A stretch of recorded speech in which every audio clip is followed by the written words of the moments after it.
Përshëndetje, shikues të nderuar, jeni me edicionin qendror të lajmeve në Radio Televizionin e Kosovës, ndër të tjera sonte mund të ndiqni.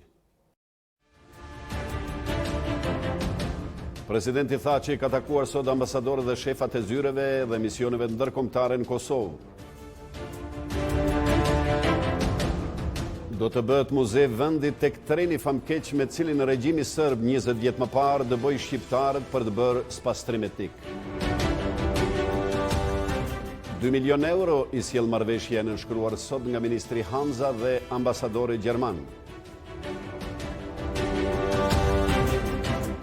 Ministria e Shëndetësisë nënshkruan marrëveshje për identifikimin e defekteve të menaxhimit spitalor.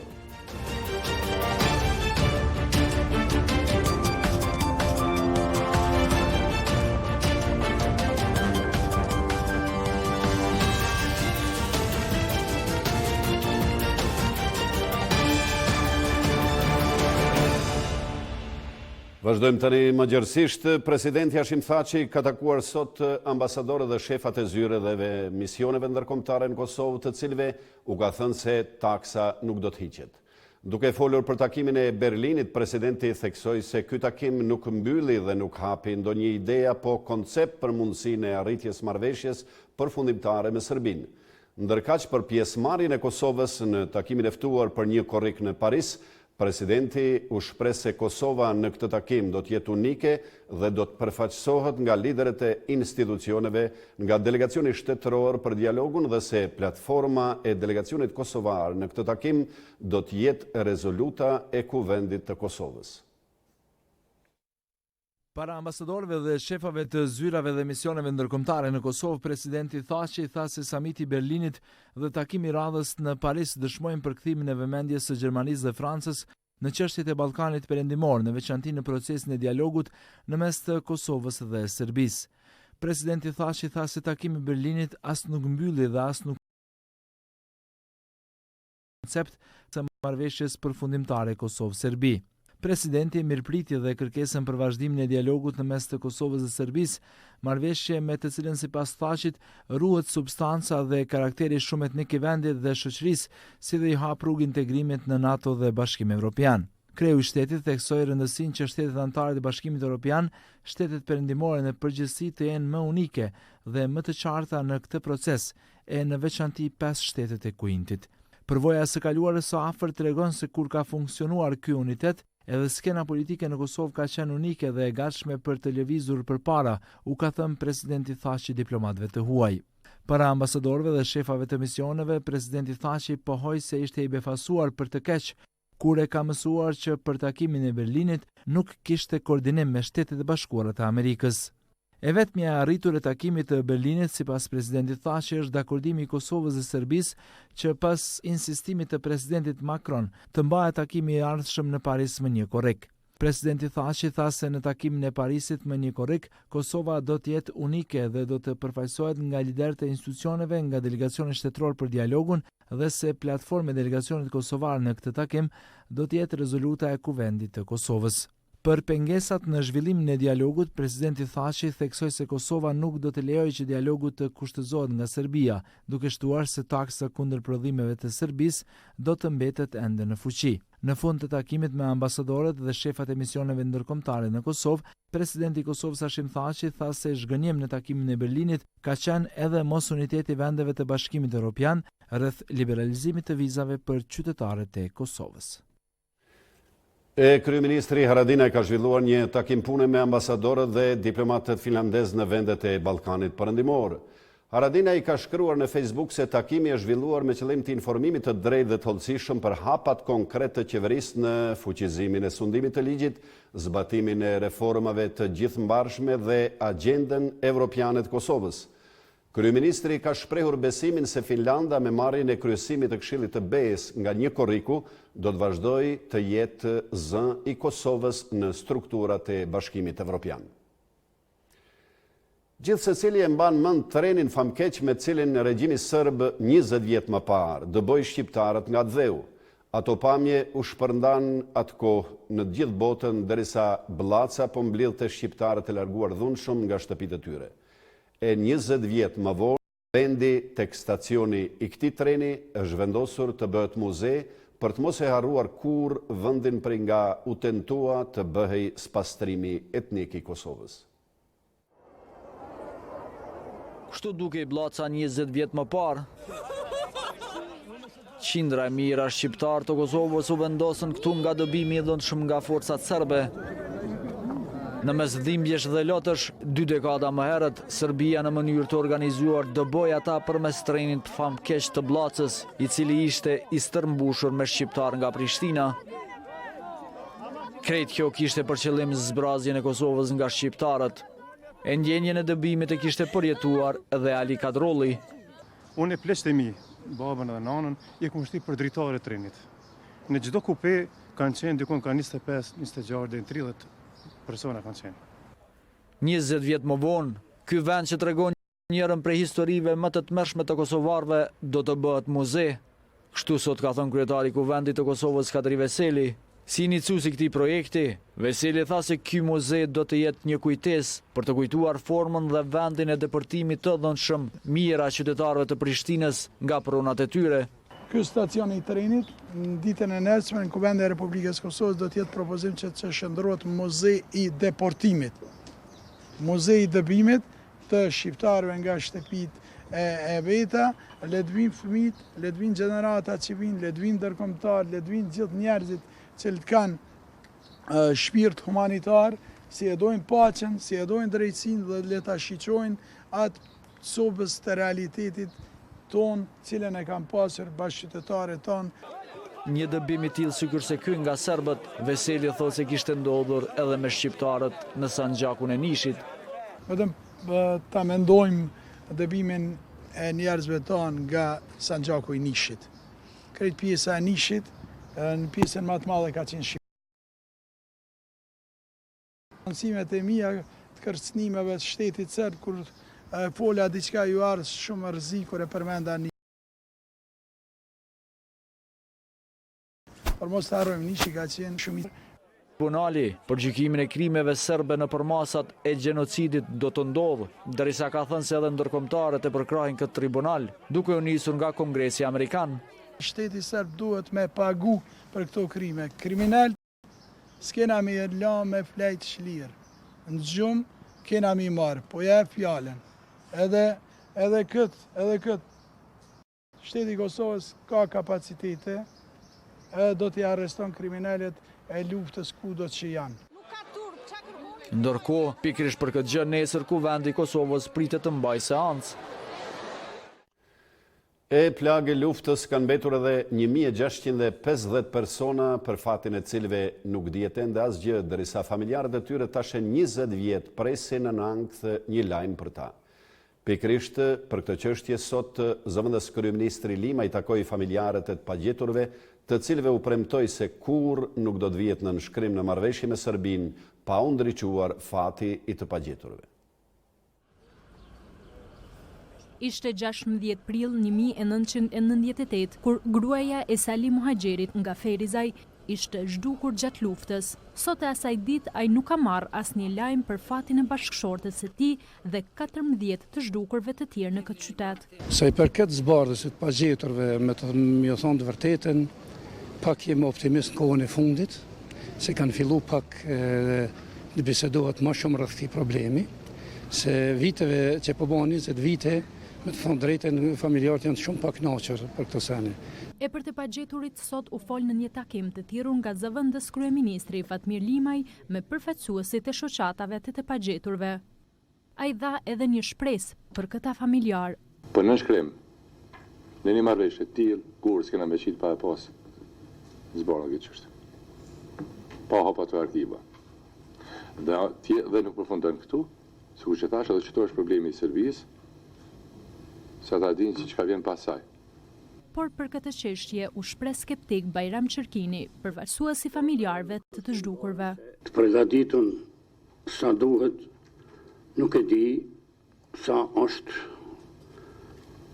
i përgatitur jo vetëm zëvendës kryeministri, por nivel të Republikës të Kosovës, nuk e di ende të pagjetunit, dihen ku janë, dihen kush e ka marrë, Dhe me nënshkrimin e tyne, besoj se keni argumente, po kjo është përkreç shoqatës të Republikës Kosovës. Në Kosovë, llogaritën të jenë mbi 1.600 persona të pagjetur.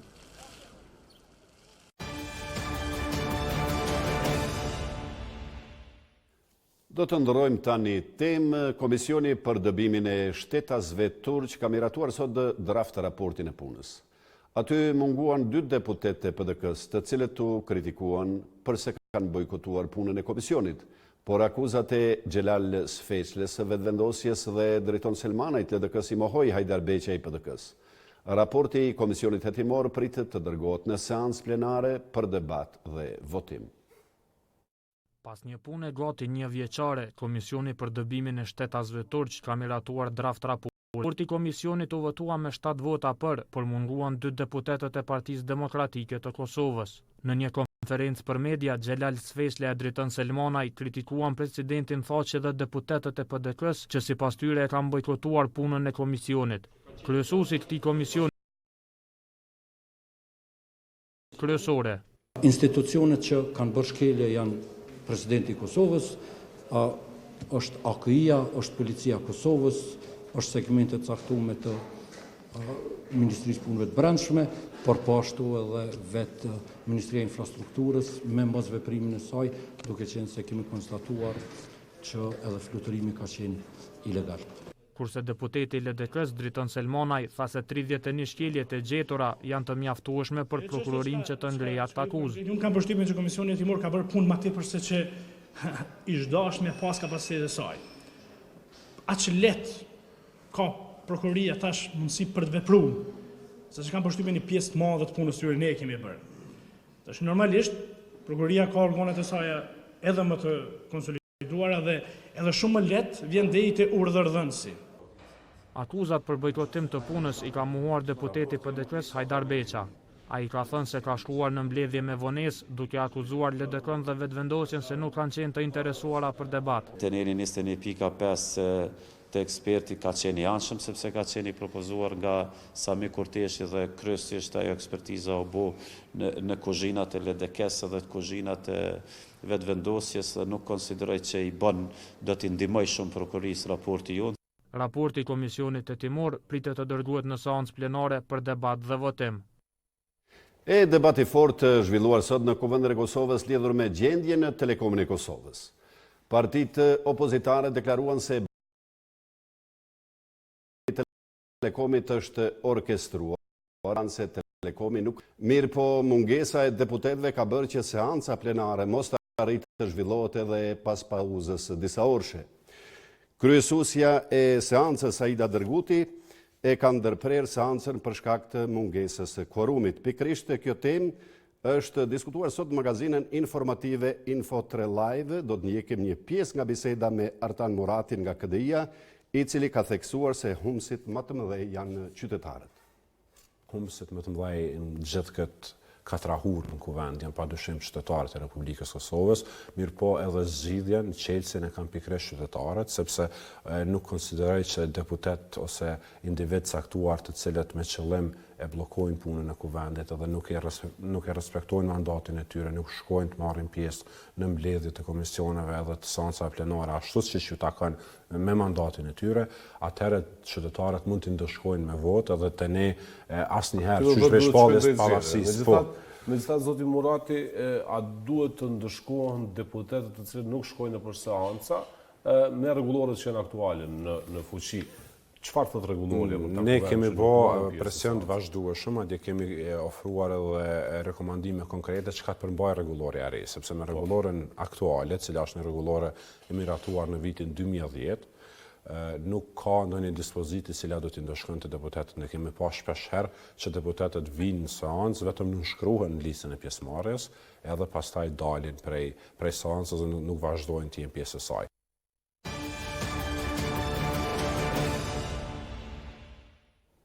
Vazhdojmë atej, drejtori i përgjithshëm i EBU-s Noel Kurran dhe kryetari i EBU-s Tony Hall i kanë dërguar letër urimi drejtorit të përgjithshëm të RTK-s Lajmet Kastrati me rastin e zgjedhjes në pozitën e të parit të RTK-s. Në njoftim thuhet se EBU nga afër ka përcjell RTK-n që nga krijimi i saj dhe do të vazhdojë edhe më tutje të bëjë një gjë të tillë për zhvillim të qëndrueshëm të medias së shërbimit publik në Kosovë. Drejtori i përgjithshëm i EBU-s Noel Kurran dhe kryetari i EBU-s Tony Hall i kanë dërguar letër urimi drejtorit të përgjithshëm të RTK-s Lajmet Kastratit me rastin e zgjedhjes në pozitën e të parit të RTK-s. Në letrën e dërguar drejtorit Kastrati thuhet se në emër të EBU-s ne do të donim t'ju përgëzonim për emërimin tuaj drejtori i përgjithshëm i RTK-s dhe ju urojmë shumë suksese në pozitën e re. Siç e di, ka përcjell RTK-n që nga krijimi i saj dhe mbetet vëmendshëm për zhvillimin e qëndrueshëm të medias dhe shërbimit publik në Kosovë. Ne jemi të përkushtuar të mbështesim RTK nëpërmjet iniciativave të shumta që përfshin gazetarinë hulumtuese, arkivimin, transformimin digjital, trajnimin dhe lobimin për çështje kritike që përfshin financimin e pavarur dhe menaxhim të pavarur.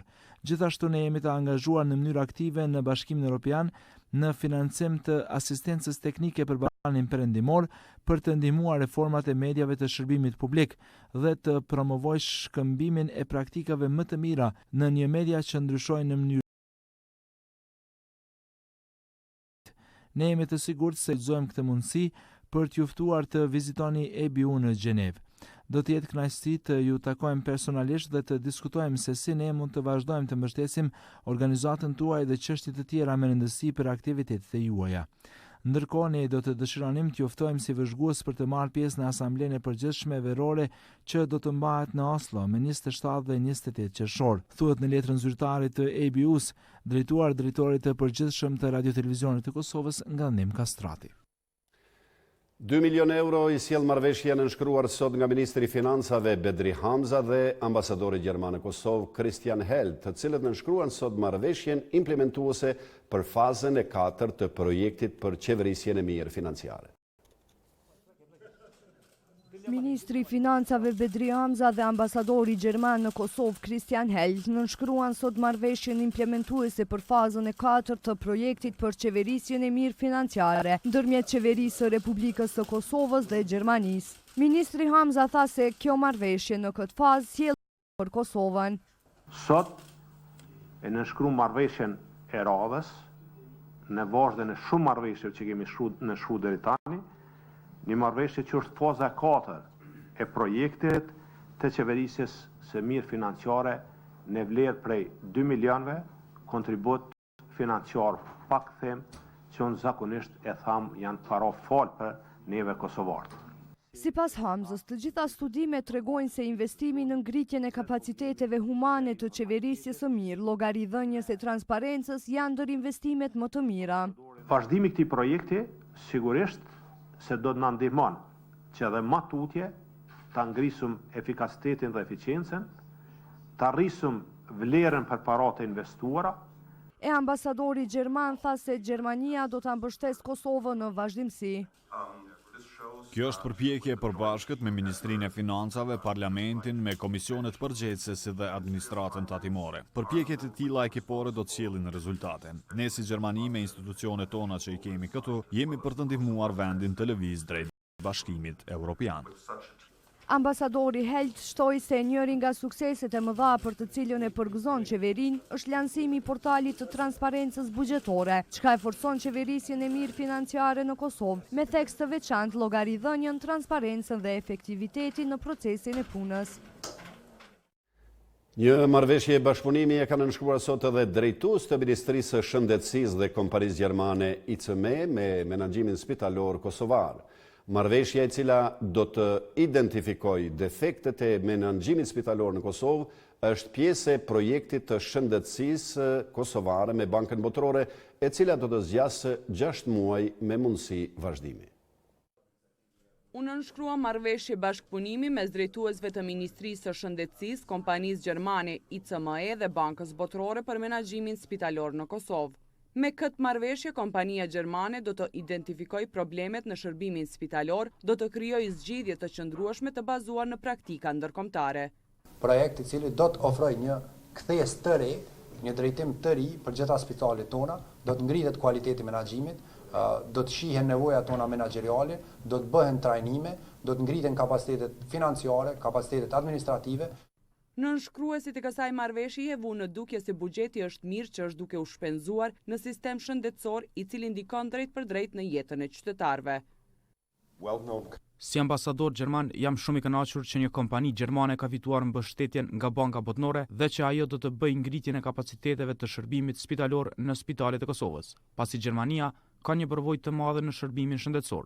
Ju jeni angazhuar edhe personalisht për të profesionalizuar sistemin shëndetësor dhe për të menaxhuar më mirë paranë publike dhe parat e taksapaguesve në mënyrë që sistemi shëndetësor të jetë më efikas.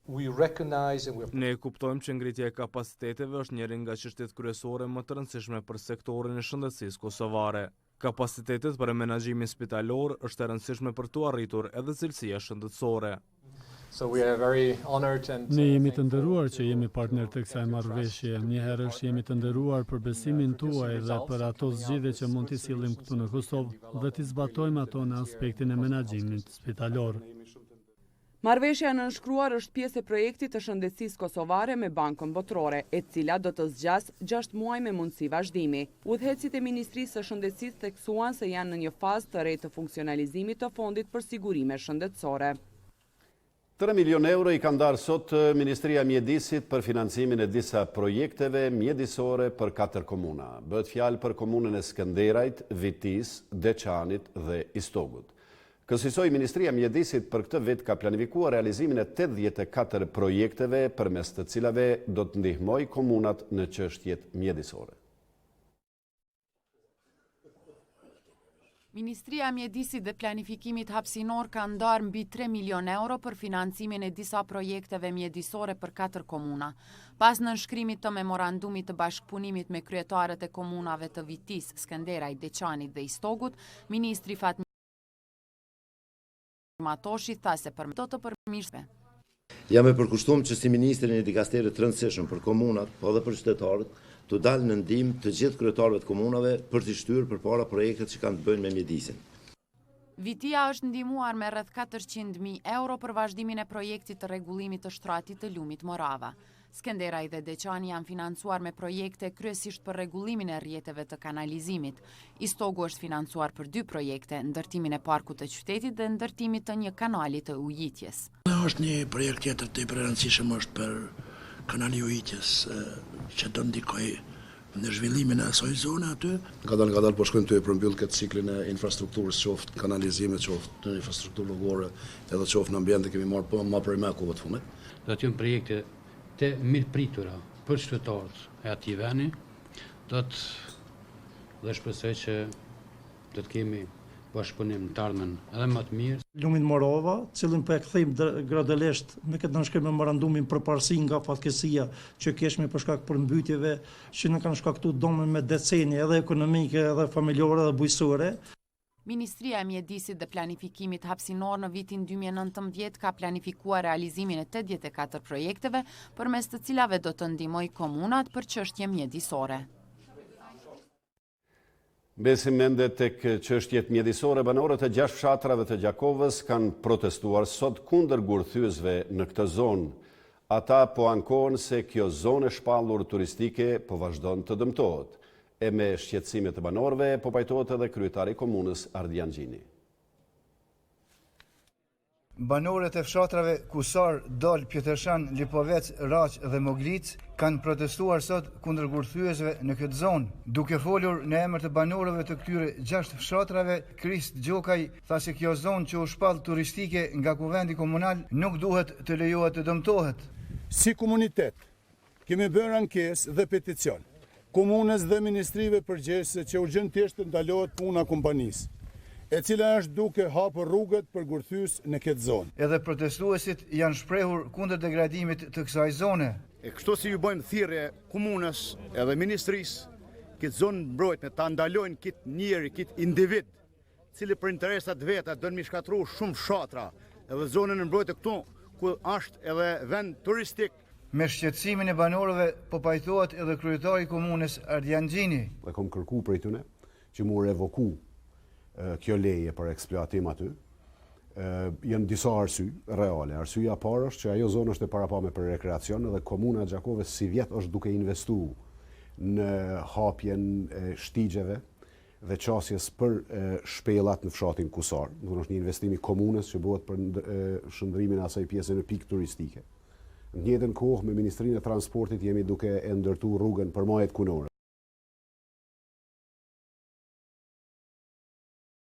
Me të komunës në vend të lejeve.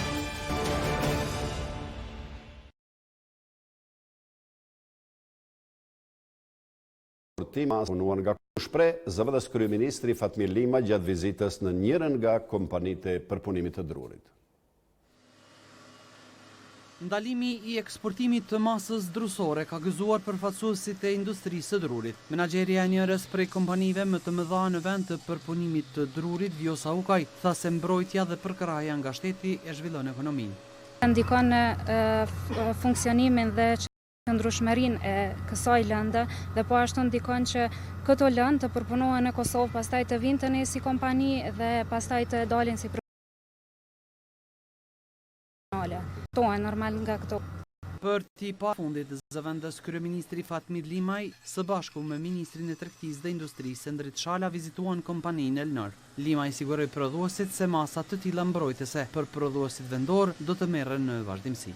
Partneritet që nën kupton duke ndihmuar biznesin, duke krijuar hapësirë dhe mundësi, lehtësira e largimin e pengesave burokratike e ardhmja e këtij vendi dhe Kosovës e sigurt të falenderoj të njerëzve tanë që kanë guxim në iniciativë. Ministri tha se vendimi i fundit për ndasë kompanitë që të jenë me konkurrente në treg. Arsyeja e vizitës është që të sigurojmë për nin pronarët e kompanive ushëm në raport me përkrajën e prodhuesit. Ministrin Limaj të shohim vendimit të cilin unë i kam propozuar qeverisë së Republikës së Kosovës për ndalimin e eksportit të masës. Do të kompanimit të drurit, kompanitë e mobiljeve që të jenë më konkurrente në treg, edhe në tregun vendor, po nikos. Në veri ministrit Endrit Shala që masës drusore me qëllim të forcimit të industrisë së drurit.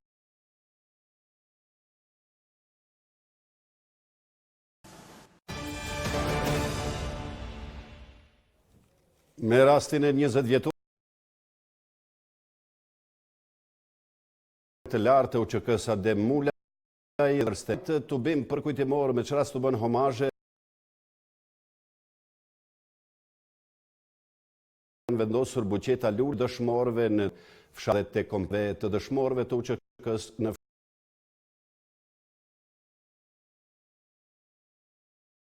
Morit tanë si dhe parë të Drenicës kishte vazhduar edukimin e tij si ushtarak i karrierës kundër luftës limin e operative së brigadës 113 Muj Krasniqi të zonës operative të Drenicës.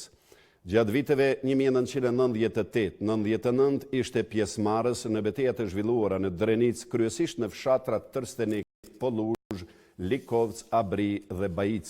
Ra heroikisht duke luftuar kundër forcave okupatore në fshatin Trstenik të Drenasit.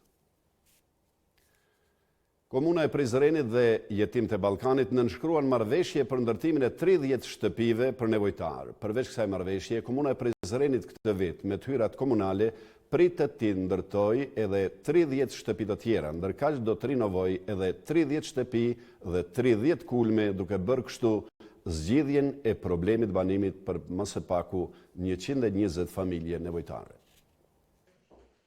Kryetari i Komunës së Prizrenit, Mytaheras Kuka, ka nënshkruar marrëveshje bashkëpunimi me shoqatën bamirëse Jetimët e Ballkanit për ndërtimin e 30 shtëpive për familjet në nevojë sipas formës Qelsat në dorë.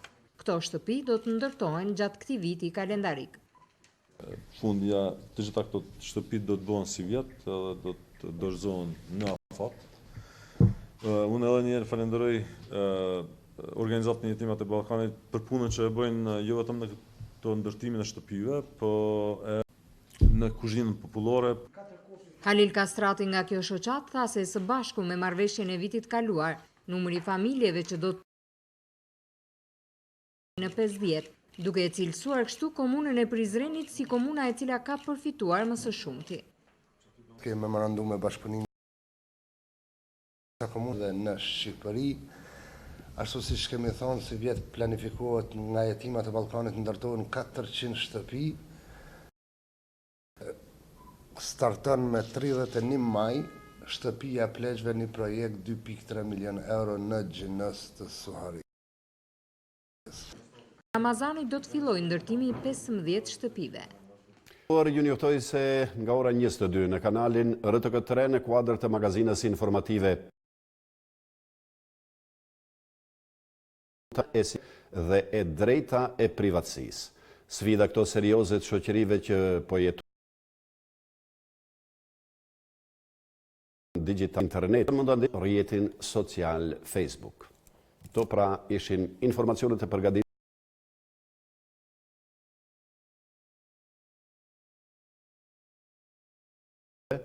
ju falenderoj rrupafshi.